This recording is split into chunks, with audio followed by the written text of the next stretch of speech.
大家歡迎又嚟到我哋蓮花衛視啦！咁當然啦，大家都知道咧，由11月13號到16號咧，都係我哋澳門第72屆嘅南非節大賽車嘅時間啦。咁雖然大家見到呢條片嘅時候咧，我哋大賽車應該已經完咗噶啦，不過亦都可以跟住我哋嘅腳步咧，睇一次今次嘅大賽車期間發生咗啲乜嘢好嘅花絮喎！大家去睇下。一提到澳門大賽車咧，其實咧越講咧就越有歷史感噶。佢係喺1954年嗰陣咧，由3個葡萄牙籍嘅車迷吹水吹出嚟嘅諗法。佢哋覺得咧澳門街道同摩納哥咧非常之類似，不如就搞場賽車啦。最初嘅時候咧，仲想做成尋寶遊戲，增加啲樂趣添。首屆咧淨係得15架嘅改裝街車參賽嘅咋。當時嘅澳門私家車咧，其實全部先得個300部左右，賽道咧更加全部都係沙石嚟嘅，夠晒另類啊！後尾咧就加入咗電單車賽啦，變成咗全球唯一一個汽車、電單車雙軌並行嘅街道賽。呢個傳統咧，亦都維持到而家為止噶。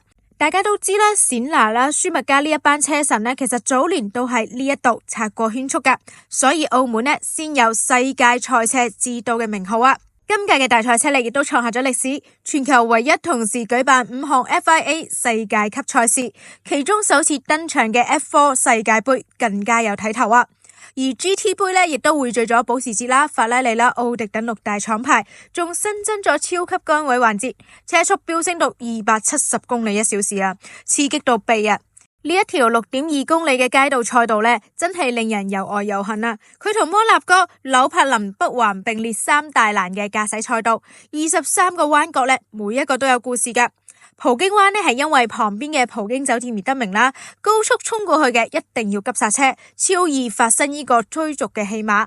而法格灣呢最窄只有7米嘅啫，比好多馬路呢仲要窄噶，車手要精準控制，差少少就會撞牆噶啦。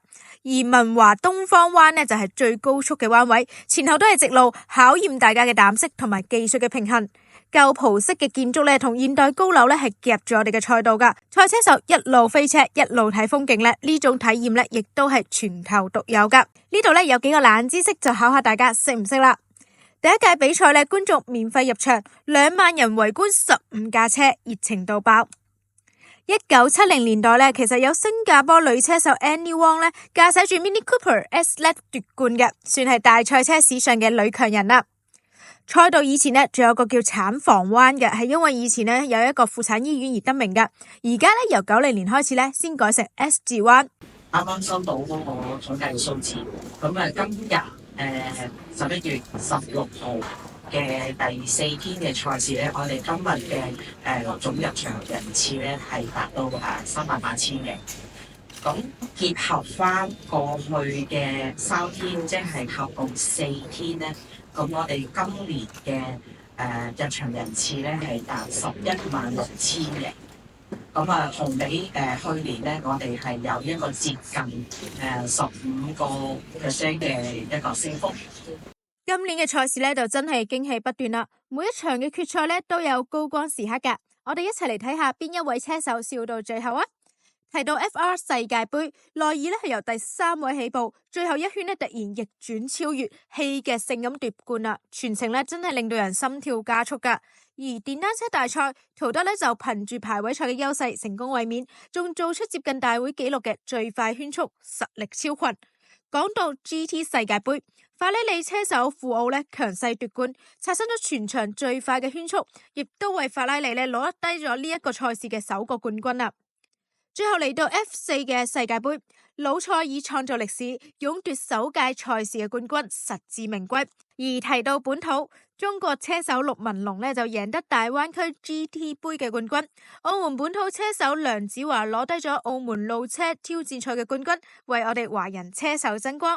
就好似咧大家而家見到咁咧，其實今次嘅大賽車咧唔單止會有非常之激烈嘅一個比賽啦，喺賽場嘅外邊咧亦都會有咧非常之精彩嘅一啲手信啦，或者一啲文創嘅產品嘅。我哋一陣間咧亦都可以咧同店主嚟講一講今次帶咗啲乜嘢過嚟喎。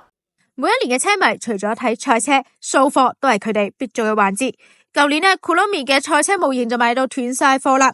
今年呢品牌就推出咗玉桂狗嘅限量版，可愛到呢唔捨得擺啊！一開賣呢就被瘋搶咗噶啦。有車迷呢為咗心頭好，甚至乎凌晨晨早流流就去咗外港碼頭對面嘅集車區排隊，一等就幾個鐘，熱情無限。